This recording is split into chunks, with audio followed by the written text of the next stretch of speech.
अस्सलाम वालेकुम YouTube family, कैसे हैं जी आप सब। उम्मीद करती हूँ आप सब ठीक होंगे। हम भी अल्हम्दुलिल्लाह बिल्कुल ठीक हैं।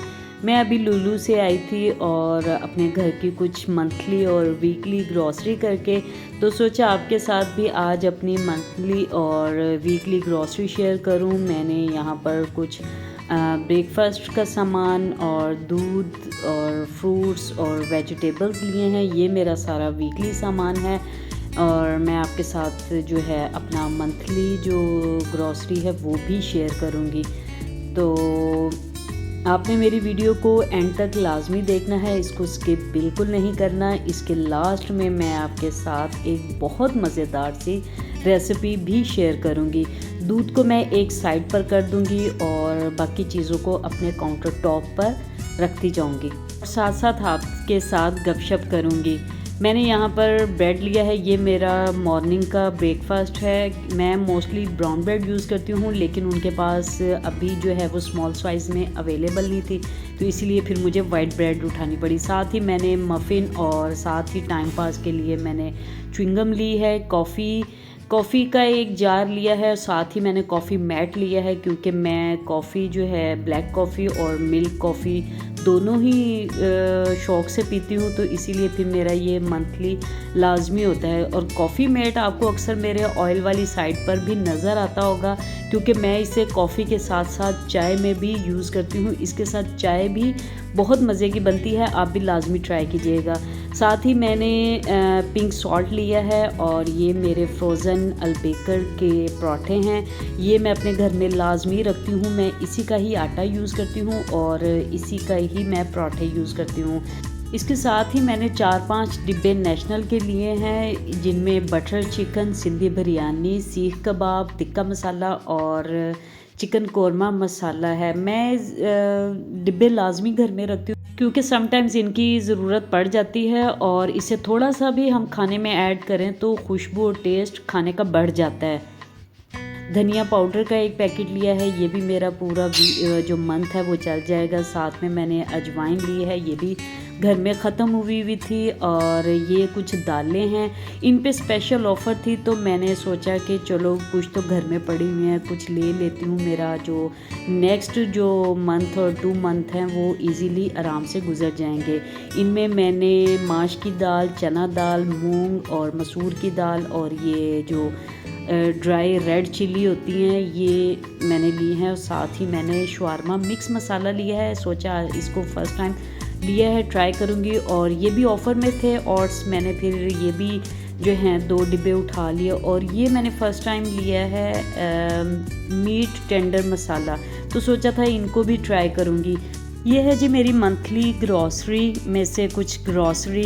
बाकी आटा, चावल, चीनी, ऑयल वगैरह वो मैं इकट्ठा ही लेती हूँ, वो मैं ऐसे पीसीज में नहीं लेती। वो मेरा 10-10 केजी का होता है, जिससे माशाल्लाह मेरे 3 से 4 महीने या 2 महीने आराम से गुजर जाते हैं। तो ये मेरा जो है, आपको पता है कि मंथ में से जो चीज़ ख़त्म होती है बंदा फिर वो ही परचेज़ करता है। तो मीट भी मैं इकट्ठा ही ले आती हूँ, उसमें कुछ फ्रेश भी होता है, कुछ फ्रोज़न भी होता है, या जिसकी मुझे ज़रूरत होती है फिर मैं वो ही लेती हूँ। मैं आपको अपने बारे में एक सच बात बताऊं कि मैं इस मामले में फ़जूल ख़र्च बिल्कुल भी नहीं हूं। मैं बहुत सोच समझ के ग्रॉसरी करती हूं। ये नहीं कि भी जी मैं चीज़ घर में पड़ी हुई है तो उसको एक्स्ट्रा ले लूं। मैं आपको सीरियसली बताऊं, मैं समटाइम्स जो है वो ऑफ़र का वेट करती हूं। क्यों, एक चीज़ हमें विदाउट ऑफ़र जो है वो आपको 2.5 रियाल में मिल रही है और वही चीज़ आपको कुछ टाइम के बाद ऐसे आफ्टर 1 वीक, आफ्टर 2 और 3 डेज़ आपको वही चीज़ 1 रियाल में मिल रही है, तो क्यों ना फिर हम 1 रियाल में वो चीज़ परचेज़ करें। ये है जी मेरा वीकली सामान, जिसमें अदरक, लहसुन, प्याज है।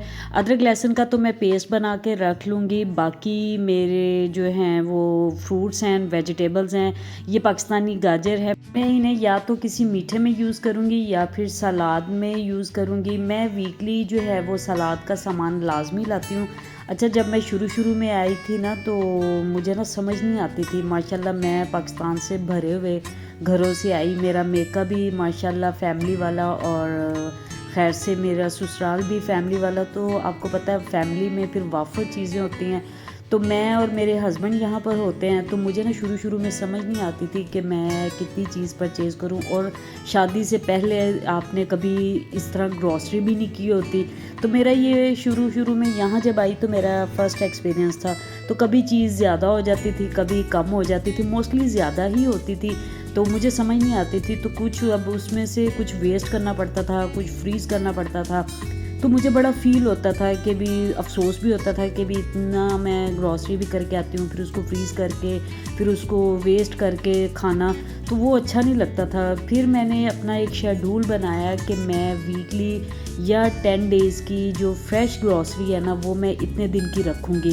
तो अल्हम्दुलिल्लाह अब मेरा इतना एक्सपीरियंस हो गया है कि भी मेरा जो है ना वो बिल्कुल भी वेस्ट नहीं होता। मैंने ये शेड्यूल रखा कि मैंने वीक में 3 सब्ज़ियाँ यानी कि लानी है फ्रेश, जो भी कोई भी वेजिटेबल हो जाए वो वीक में 3 सब्ज़ियाँ। बाकी ये है कि आलू, प्याज, अदरक, लहसुन तो घर में मौजूद ही होता है, तो उसमें फिर आप जो है 3 दिन तो आपकी वेजिटेबल वीक में चली गई। फिर आप चिकन बना लेते हो, चावल बना लेते हो या फिर दाल बना लेते हो।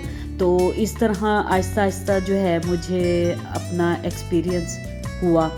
आई होप कि आपको मेरी मंथली और वीकली ग्रॉसरी जो है वो पसंद आई होगी। तो अब मैं आपके साथ एक मज़ेदार सी मीठी सी रेसिपी शेयर कर रही हूँ। हाँ जी, तो मैं बना रही हूँ आज मीठी टिक्कियाँ बनाने लगी तो देखा कि मैदा नहीं है, उसमें थोड़ा कम है। तो मैंने कहा चलो अपना जो स्टोरेज बॉक्स है मैदे वाला उसको रीफ़िल कर लूँ। और फिर मैंने यहाँ पर अपना जो नया पैकेट है वो ओपन किया, जो थोड़ा सा पहले से मैदा मौजूद था उसको बाउल में ट्रांसफ़र किया। पहले मैं वो यूज़ करूँगी, फिर इसको यूज़ करूँगी। अच्छा, मैं ना शुरू से ही जब भी बेसन लाती हूँ या फिर ये मैदा वगैरह, मैं शुरू से ही इसको जो है ना वो छान कर डिब्बे में डालती हूँ, ताकि जो है ना मुझे बाद में तंगी ना हो। हाँ, अगर आप दोबारा उसको छान सकते हैं, उसमें कोई इशू नहीं है, लेकिन मैं शुरू से ही बेसन और जो मैदा है ना उसका पैकेट ओपन करती हूँ ना, तो मैं इसी तरह उसको स्विफ्ट करके ना डिब्बों में डालकर रख देती हूँ। और जब यूज़ करना होता है ना तो आराम से इसमें से यूज़ कर लेती हूँ। तक मैं डिब्बा रीफ़िल करती हूँ छान कर। तो आप उतनी देर में मेरे चैनल को लाइक, शेयर एंड सब्सक्राइब लाजमी कर दें, और साथ ही बेल आइकन के बटन को लाजमी प्रेस कर दें, ताकि मेरी आने वाली हर नई रेसिपी जो है वो आप तक इजीली पहुंच सके। हो सके तो मेरी वीडियो को एंड तक लाजमी देखिएगा और मेरी रेसिपी को लाजमी ट्राई कीजिएगा। यहाँ पर जी हमारा डिब्बा फुल भर चुका है, तो अब मैं इस जगह को क्लीन कर दूँगी, अच्छी तरह क्लीन करूँगी। हाँ जी, तो शेल्फ़ को मैंने अच्छे से क्लीन कर लिया है। तो सबसे पहले मैं मीठी टिक्कियों के लिए उसका आटा गूँधूँगी। मैंने यहाँ पर 2 कप मैदा लिया है। आपको इस रेसिपी की तमाम इंग्रेडिएंट्स की डिटेल मेरे डिस्क्रिप्शन बॉक्स में मिल जाएगी। अच्छा, आपने इस चीज़ का बहुत ख्याल रखना है कि जहाँ पर आप आटा गूँध रहे हैं या फिर वो टिक्कियाँ बना रहे हैं, वो शेल्फ़, वो जगह लाजमी नीट एंड क्लीन होनी चाहिए। मैं यहाँ पर सारा जो काम है अपनी शेल्फ़ पे करूँगी, और मैंने इसको ऑलरेडी अच्छे से क्लीन कर लिया है। यहाँ मैंने जी 2 कप मैदा लिया है और 1 कप मैंने इसमें ग्राइंड की हुई, अच्छे से ग्राइंड की हुई शुगर ऐड की है। 2 कप मैदा है, 1 कप शुगर का है, और हाफ कप मैंने इसमें सूजी का ऐड किया है, और 1/3 कप मैंने इसमें कोकोनट पाउडर ऐड किया है।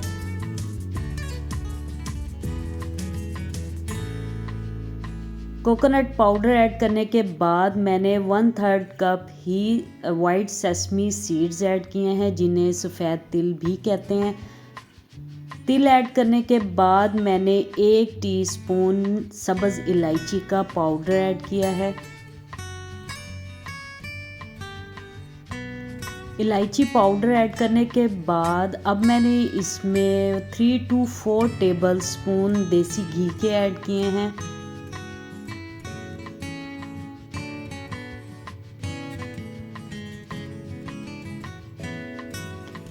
इन तमाम चीज़ों को अच्छी तरह मिक्स कर लूँगी।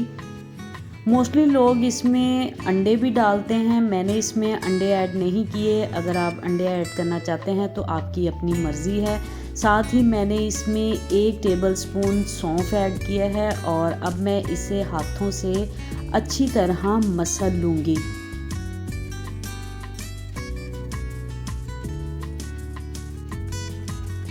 हाथों से आटे को अच्छी तरह मसलने के बाद अब मैं इसे दूध से गूंद लूँगी। हमें डो को ना ही ज़्यादा सख्त रखना है और ना ही ज़्यादा सॉफ्ट। नॉर्मली जैसे आटा गूंदते हैं ना, उसी तरह इसकी डो बनाऊंगी। दूध एकदम से सारा नहीं डालना, इसको थोड़ा थोड़ा करके दूध को डालते जाएंगे और आटा गूंदते जाएंगे। डो को अच्छी तरह गूंदना है ताकि जो है ये बिल्कुल हाथों को और बर्तन को जिसमें आटा गूंद रहे हैं उसको इजीली छोड़ दे। इस पॉइंट पे अगर आपको डो थोड़ी स्टिकी लगे तो आप अपने हाथों पे थोड़ा सा ऑयल लगाकर इसको गूंद सकते हैं। अच्छा, इसमें इसको गूंदने के लिए जो है मैंने दूध 1 कप लिया था, जिसमें से हाफ कप से थोड़ा ज़्यादा यूज़ हुआ है। ये देखिए 1 हिस्सा रह गया है, बाकी 3 हिस्से इसमें यूज़ हुआ है। अब मैं इसे आधे घंटे के लिए कवर करके रख दूंगी ताकि हमारा आटा अच्छे से सेट हो जाए। आधा घंटा गुजर चुका है तो अब मैं फ्राई पैन में ऑयल डालकर उसको लो फ्लेम पर गर्म होने के लिए रख दूंगी। इस पॉइंट पर आपने इस बात का लाजमी ख्याल रखना है कि आपका ऑयल हो बिल्कुल फ्रेश हो। आपको मेरा सामने पड़ा हुआ ऑयल नज़र आ रहा होगा। इसमें सिर्फ मैंने चिप्स फ्राई की थी, लेकिन मैंने ये यूज़ नहीं किया ताकि इसमें किसी भी किस्म की स्मेल ना आए। मैं यहाँ पर सारा आटा लेकर इसको बेल लूँगी रोटी की शेप में। आप चाहें तो आप इसकी पार्टीशन भी कर सकते हैं। यहाँ पर जी मैंने सारा आटा ले लिया है और इसको बेलने की मदद से थिक सी रोटी बेल लूँगी। शेल्फ को ऑयल से थोड़ा सा ग्रीस कर लूँगी और बेलने पे भी थोड़ा सा ऑयल लगाकर इसकी रोटी बेल लूँगी। अच्छा, आपने इसकी थिकनेस को हर जगह से इक्वल रखना है, ये नहीं करना कि कहीं से कम और कहीं से इसको मोटा रखें, ठीक है ना। और दूसरी मेन जो बात है, आपने इसकी जो थिकनेस रखनी है ना, वो जैसे हम शामी कबाब की रखते हैं ना, आपने उतनी इसकी थिकनेस रखनी है। ये देखें मैंने जो रोटी बेली है वो हर जगह से इक्वल है। आपको मैं इसकी थिकनेस भी दिखा देती हूँ। ये देखें, ये इतनी इसकी थिकनेस है। अगर आप इसकी थिन सी शेप बनाएंगे, यानी कि रोटी थिन बेलेंगे, तो वो आपकी जो टिक्कियाँ हैं वो बहुत हार्ड हो जाएंगी, मतलब क्रिस्पी हो जाएंगी, तो वो फिर मज़ा नहीं आएगा। यहाँ पर आप कोई सा भी शेप ले सकते हैं। मैंने कॉफ़ी का ढक्कन और एक जार का ढक्कन लिया है, तो आप किसी भी बना सकते हैं, किसी भी शेप का बना सकते हैं। आप इस रेसिपी को लाजमी ट्राई कीजिएगा, स्पेशली चाय के साथ, और मेहमानों के आगे लाजमी रखिएगा।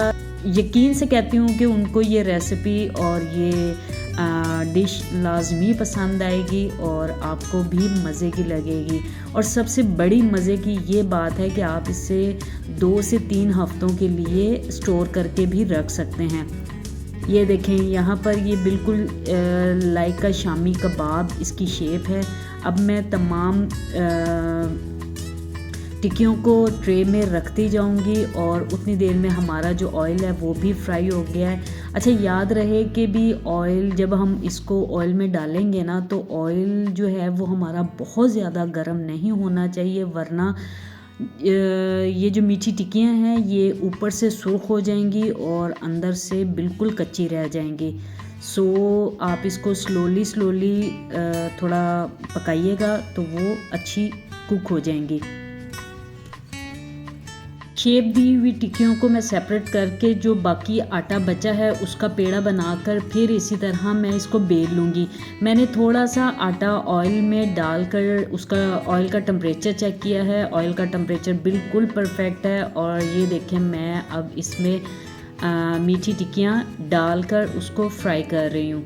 मीठी टिक्कियों को मैं लो टू मीडियम फ्लेम पर कुक कर रही हूँ, इसको हाई फ्लेम पर कुक नहीं करना। और इसकी एक साइड थोड़ी ब्राउन हो जाए तो इसको साइड चेंज करना है, फ़ौरन से इसकी साइड्स को भी बिल्कुल चेंज नहीं करना। यहाँ पर जी दूसरा बैच भी तैयार हो चुका है, तो अब मैं 1 बाय 1 इसी तरह ही सारी टिक्कियाँ बना लूँगी।